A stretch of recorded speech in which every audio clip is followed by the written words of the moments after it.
제가 얼마 전에 그 기사를 통해서 봤거든요. 주근이의 마지막 흔적을 지운다. 특수 청소 전문가 김세별 씨입니다. 아유, 반갑습니다. 네, 처음 뵙겠습니다.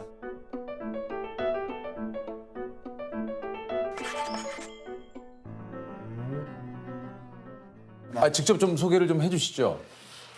제가 하고 있는 일은 주로 고독사, 자살, 살인 사건 현장에 청소를 하고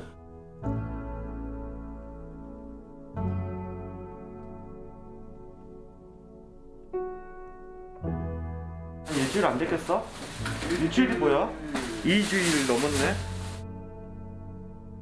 돌아가신 분들의 유품을 정리를 해드리는 일을 하고 있습니다.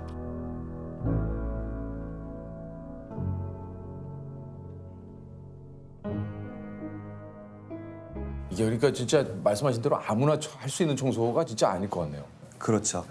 보통 이제 바로 발견되지 않고 사후 3일에서 뭐 길게는 3달 만에 발견되시는 경우들도 있기 때문에 그런 현장에 악취도 있고 세균도 많고 그러다 보니까 이제 저 같은 청소 전문가가 가서 청소를 하고 있습니다. 특수 청소를 시작한 지는 얼마나 되셨나요? 10년이 좀 넘은 것 같습니다. 10년 정도요? 꽤 오래되셨네요. 이게 뭐 어떻게 시작을 하신 건지 좀 궁금한데요.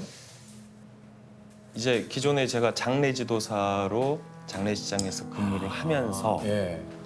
장례를 치르시던 어떤 그 따님의 부탁을 들어드리게 됐죠. 우리 그 돌아가신 분의 좀 유품이나 이런 것들 좀 정리를 해달라. 뭐 본인이 출근을 했을 때 음. 아버지가 이제 각혈을 하셔서 돌아가셨는데 장례를 치르고 집안을 정리를 하려고 하니 너무 마음이 아픈 거예요, 자기 자신이. 아버지가 아픈데도 예, 돈을 벌려고 출근을 했다는 게 너무 속이 상한 거예요. 그래서 직접 그런 혈흔을 청소를 하고 짐을 정리를 한다는 게 너무 힘드니까 신에 대한 경험이 있는 장례지도사에게 이제 부탁을 하게 된 거죠. 이게 이제 본인 스스로 너무 내가 큰 불효를 한 거 아닌가에 대한 이런 그 죄책감 때문에. 그렇죠. 그게 이제 계기가 돼서 이제 오늘날 이렇게 청소업체를 운영하게 됐습니다. 야, 근데 이거 처음 혹시 그 일을 할 때가 좀 기억이 나실지 모르겠는데 이런 좀 그 일을 할 때 좀 두렵거나 혹시 좀 망설여지거나 그러시진 않으셨어요? 그렇진 않았어요. 왜 그랬냐면 장례지도사 시절에 직접 현장에 가서 시신을 수습을 해오거든요. 그러면은 화재 현장에서 돌아가신 분들도 계시고 물에 빠져서 돌아가신 분들도 계시고 그러니까는 이런 식의 변사들을 많이 접하다 보니까 그런 부분은 이제 꺼리낌은 없었어요. 아니 그 특수청소는 지금 의뢰를 어떤 식으로 좀 받게 되는 건가요, 이게요? 보통 유족분들이 뭐 광고를 보고 전화를 주신다거나 네네. 아니면 집주인분들이 연락을 주신다거나 그래서 상담을 하고 이제 진행이 되죠. 이게 좀 그 비용은 실례지만 어떻게 되는 겁니까? 사실 뭐 비용이 많지는 않은데 폐기물 금액에 인건비, 소독비 이렇게 하면 저희가 한 10평 정도 되는 집 청소를 하면 한 200에서 250만 원 정도. 그럼 뭐 한 그 정도 되는 그 규모의 집을 청소하려면 시간이 어느 정도 걸리나요? 7시간에서 8시간 정도 걸리죠. 7시간에서. 야. 네. 저희가 이제 1차적으로 소독을 하고요.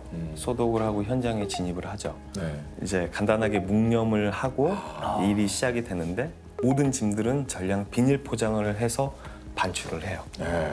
아무래도 외부로 나가는 악취를 최소한을 시키죠.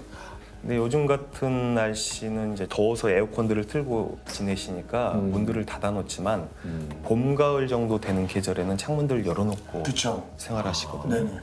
그러면은 이제 냄새들이 몰래 다 나가죠. 그러면 이제 동네에서 난리가 나요.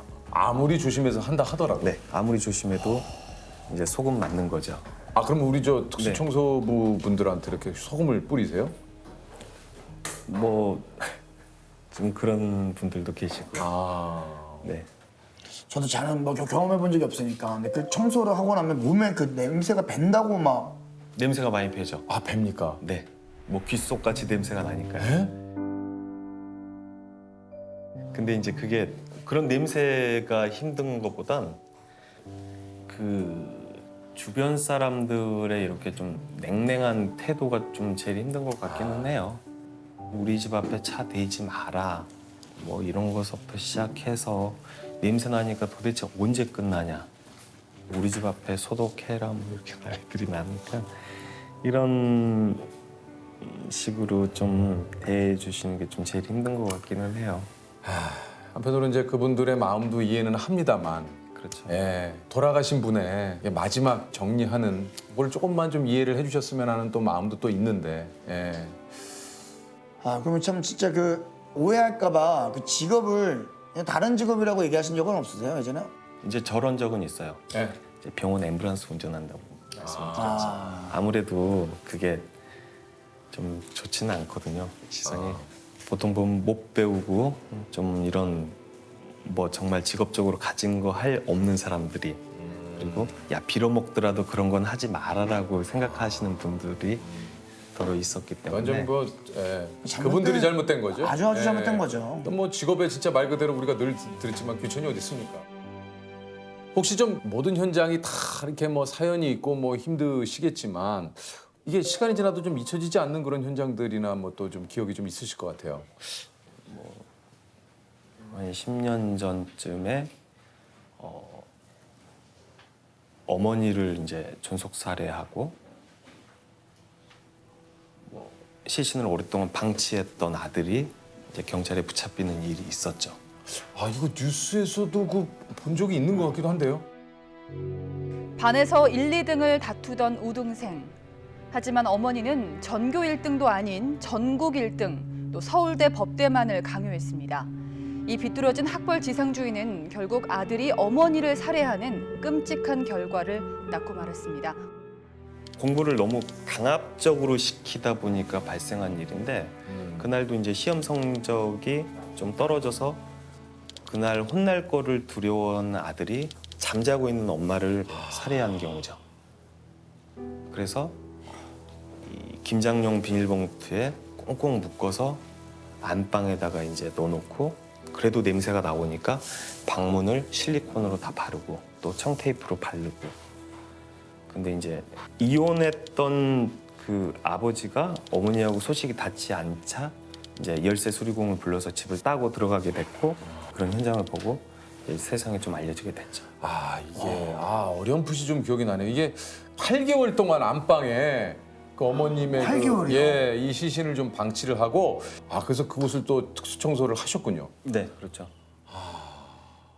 그래서 오늘 약간 좀 주제 자체가 좀 무거워서 네. 그런지 그래도 좀 평소에 좀 이게 언제 좀 웃으세요 그러면? 아니 항상 자주 웃어요. 웃으세요? 네. 근데 지금 이야기가 좀 그래서 그런가? 아니 이제 그때 당시 현장을 생각하고 네. 그러면은 뭐 갑자기 좀 우울해지기도 그쵸, 하고. 그쵸. 네, 감정이입이 안 그죠. 될 수가 없어요. 네, 하다 보면요.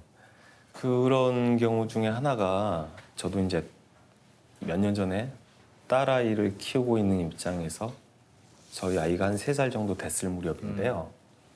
현장에 갔는데 딸을 키우던 젊은 아빠가 그 딸을 먼저 이렇게 보내고 자기도 이제 이렇게 목을 매달아서 생을 마감한 사건이 있었는데 딸 아이 주변으로 걔가 좋아하던 인형을 이렇게 다 둘러놨는데 그게 일을 못 하겠더라고요 그날은. 그러다 보니까 그게 또 이제 그날 그렇게 트라우마가 오더라고요. 그게. 그러니까 저도 그게 이제 처음 느껴봤던 부분인데 그 트라우마라는 게 그러더라고요. 굉장히 몸이 경직이 되면서 말도 안 나오고 막 이제 숨도 안 쉬어질 것처럼 그런 그렇게 상황이 되더라고요, 몸이요. 그곳에서 그 일을 할 수가 없었어요. 그래서 그거를 다른 이제 직원들이 이제 정리를 했고 저는 이제 일이 끝날 때까지 못 들어갔죠, 사실.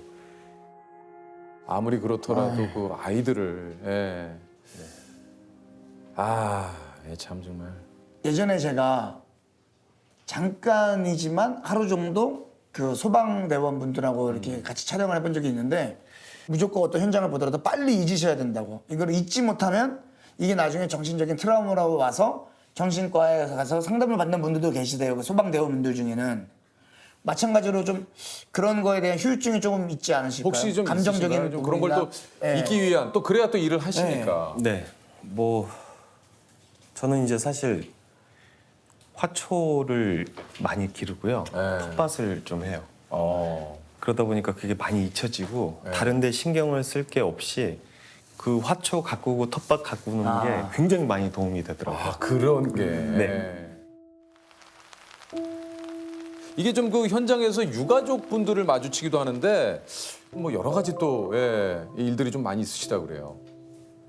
그렇죠. 대부분의 유가족 분들은 슬픔에 잠긴 채 그렇죠. 뭐 우리 아버지, 우리 어머니 이렇게 잘 정리 좀 해달라고 말씀해 주시는 분들도 계시지만 네. 뭐 덜어는 이제 뭐 조금 순서가 잘못된 경우들이 있는 것 같아요. 제가 그 볼 때는. 뭡니까? 순서가 잘못된 경우는. 이제 저희가 이제 유품을 정리를 하다 보면 귀금속이나 통장, 현금류 등은 이제 저희가 찾아서 이렇게 전달을 해드리는데 돌아가신 자리에 뭐 겨울 이불을 꺼내서 덮어버린 다음에 그걸 이제 신발을 신은 채로 들어오셔서 이제 막 뒤지시는 거죠. 마치 집에 이제 도둑 든 것처럼 이렇게 다 쏟아붓고. 아, 이게 진짜 이게 좀 뭐 잘못돼도 한참 잘못된 거 아닙니까? 이게 저 어떻게 돌아가신 분에 대한 이게 좀 예의를 표하기도 전에 당연히 이제 그런 부분은 유족분들이 가져가셔야 되는 게 맞지만, 맞지만 아, 이 노인네가 금반지가 큰 게 있었는데 그거 어디 갔지? 왜 안 보였어? 이러면서 이제 찾으시는 거죠. 아버지가 전 재산을 자식 한 명에게 물려주고 세상을 떠났습니다. 부산에서 혼자 살던 할머니가 방 안에서 겨울 옷을 스스로 껴입은 목숨을 채로 끊었습니다. 숨진 지 5년 만에 발견됐습니다. 변사 사건 현장에 발견이 되고 유족을 찾기까지 시간이 많이 걸려요. 집주인이 참다 못해가지고 얼른 현장 청소부터 좀 하자. 여기 사는 사람들이 너무 힘들어하는데 따로 담당 형사가 그럼 현장을 먼저 정리를 해라. 그 부위만 청소를 좀 해놓고 하필 그 청소하는 날 유족들이 들이닥쳤어요. 누가 이걸 청소를 시켰냐. 내 동생이 집이 부채가 있고 그래서 집문서도 있고 현금도 항상 가지고 사는 애인데 다 찾아야 된다고 나가라고. 막 뒤지더라고요. 막 고무장갑들 끼고 와가지고 다 뒤져요. 결국 그걸 못 찾았는데 이거를 못 찾았네 어쩌네 너네가 책임질 거냐 이게 실갱이를 하고 있는 사이에 아 여기 이거 액자는 누구 거냐고 할머니 할아버지 사진 찍혀 있던데 누구 거냐고 그랬더니 아유 우리 어머니 아버지 사진인데 돌아가신 지 20년도 더 됐대요. 버리래요. 트럭에 짐을 이제 실어놨더니 이걸 던지더라고요. 그래서 아유 그러면 사진이라도 빼가라고 뭐 하시는 거냐고 그랬더니 제일 큰 누나 정도 돼 보이는 이제 할머니가 야 막내 네가 가서 사진이라도 좀 꺼내와라. 근데 옛날 액자들 보면은요 뒤에 액자 뚜껑을 열면 스티로폴들로 눌러놔 있어요. 근데 그 자리를 이렇게 잘라가지고 아파트 집문서 2개하고 현금 500만 원하고 5만 원짜리로 그걸 딱 넣어놨더라고요. 거기에 개미 떼처럼 개떼처럼 달려들어가고 그걸 가져가고 현장에 가서 보면 마치 도둑 든 것처럼 집들이 이렇게 장롱의 것들 이불 다 꺼내져 있고 막 서랍들 다 열려 있고 뒤집어져 있고 그러면요 유족이 왔다 간 거예요 다. 그런 거를 볼 때 좀 회의감이 좀 들어요. 아니 그 좀 그 고인이 남긴 유품 중에 좀 기억에 남는 게 또 좀 있으시다 그래요. 아 그분이 이제 그 가난 말기셨어요. 가난 말기가 되면서 이제 독일의 유학가에 있는 따님만 뒷바라지하고 정말 일만 열심히 하셨던 거예요. 그래서 이제 이렇게 편지를 주고받고 하면서도 자기가 아픈 내용은 전혀 전달을 하지 않고 따님한테는 그리고 이제 자기가 이제 진짜 못다 해본 거를 10가지를 적어 놓으셨어요. 그분께서 네. 뭐 TV에 나온 맛집 가보기, 뭐 정말 TV에서 나왔던 이런 풍경 좋은 곳 가보기 이런 것들을 다 적어 놓으셨더라고요. 근데 다른 건 하나도 생각 안 나는데 그 마지막 것만 생각나더라고요. 시집가는 딸의 눈에 담아가기, 눈에 담아가기 그것도. 그러니까 이 순서대로 적어진 것들이 조금 더 오래 살면은 마지막 거를 할 수가 있는 거예요. 그 순서대로. 근데 3개월 시한부를 받으셨더라고요. 약봉지들이 엄청 많아요. 근데 그런 약봉지들 중에서도 자세히 보면 마약류라고 써져 있어요. 노란색으로. 근데 그 마약류를 처방을 받을 수 있는 사람은요. 3개월 시한부 인생을 선고받은 사람들만 그 마약류 처방이 돼요. 그게 다른 집인데 그분도 무슨 이렇게 뭐 말기 암인가 그랬어요. 근데 살려고 그렇게 몸부림을 친 거예요, 그분은. 그 딱 보니까 상황버섯하고 차가버섯 덩어리가 조그만 게 있더라고요. 어디서 그런 깊은 산중들만 찾아다니는 거예요. 그래서 그걸 다 약초들 다 썰어서 말려놨더라고요. 이제 생각났는데 왜 지금도 물론 그래요. 상담만 해도 뭐를 보내드립니다 하잖아요. 그거 딸을 주려고요. 보험회사 상담해가지고 그 물건들 좋지도 않은 것들 다 싸놨어요. 그런 사람들 되게 많아요, 아주. 휴지 부자들 아주. 아니 그 사건 현장과 고인의 그 유품만 보더라도 어떤 고인의 삶을 이제 대충 좀 그려볼 수 있을 때도 좀 있을 것 같은데요. 그렇죠. 그분의 옷을 정리하다 보면 옷의 사이즈를 알게 되고 신발을 보면 야, 이분 등치가 어느 정도 됐겠구나. 그리고 집을 이렇게 정리정돈을 잘 해놓으신 모습들 이런 걸 보면은 이분은 뭐 생전에 좀 깔끔하셨구나. 그렇죠. 예. 그런 모든 부분들을 이제 알게 되죠. 그러면서도 어떤 집에들 가면은요, 아까우니까 못 쓰는 경우들이 많아요. 새 물건들이 있어도 양말 같은 경우도 다 구멍난 양말들을 그렇게 꿰매서 신으시고 그래요. 새 것들 다 놔두고 그 양말들이 10년이 다 넘어가지고 다 봉투에 담아져 있는 새 거지만은 요즘 누가 그냥 줘도 신지도 않는 양말들, 그냥 줘도 쓰지도 않는 그런 냄비들, 이제 그런 부분들이 보면 좀 아 진짜 이게 화도 나고 그래요. 그럴 것 같아. 아니 왜 이걸 참나 진짜. 아이고 쓰지도 않고 말이 저거. 아이고 이거 냄비 봐봐. 이거 진품명품 나가야 되겠어. 혼자 속으로 생각을 하면서 정리를 하게 되죠. 확실히 이제 그런 모습을 많이 보니까 좀 생명에 대한 소중함이나 뭐 이런 부분에 대해서는 좀 더 많은 생각을 하지 않으십니까? 소중하다고 생각이 드는 게 아니고요. 야 인생 더덥구나. 이렇게 진짜 목숨이 파리 목숨밖에 진짜 안 그럴 되나. 수 있을 것 같아요. 그런 생각이 오히려 더 들어요. 네. 보면 뭐 정말 애착 있게 이렇게 삶을 사시는 분들도 많거든요. 근데 그러시는 분들도 혼자 이렇게 지내시다 보니까 갑자기 쓰러지셨을 때 주변에 도움을 받지 못하고 그렇게 돌아가신 모습들을 보면 참 인생 더덥다. 아 이게 좀 뭐 오늘도 이게 비도 좀 이렇게 추적추적 내리고 또 이런 얘기를 들으니까 한편으로는 또 참 이런 생각 저런 생각이 좀 많이 드는. 예.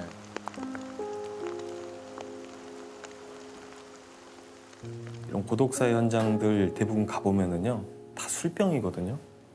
근데 그분들이 할 줄 아는 취미는 아무것도 없어요. 술 마시는 거밖에 없어요. 우리 주말만 되면 사람들 술 마시러 만나거든요. 불금에 어디 놀러 가서 그냥 술만 마셔요. 술 마시는 것 말고 할 줄 아는 게 없어요. 맥주 한 잔 놓고 1시간, 2시간씩 얘기도 하고 대화할 수 있는 뭐 그런 분위기가 좀 됐으면 좋겠는데 진짜 삶의 술이라는 게 꼭 그렇게 많이 개입이 돼야 되나. 그래서 저는 이 술을 좀 줄이고 정말 진짜 취미 생활들 좀 했으면 좋겠어요. 아 이게 참 그 가슴에 와닿는 얘기가 말씀하신 대로 뭔가 취미를 하나 갖는다는 것, 뭐 또 꼭 거창하지 않아도 뭐 하다못해 집 근처를 산책하는 것도 취미일 수 있거든요.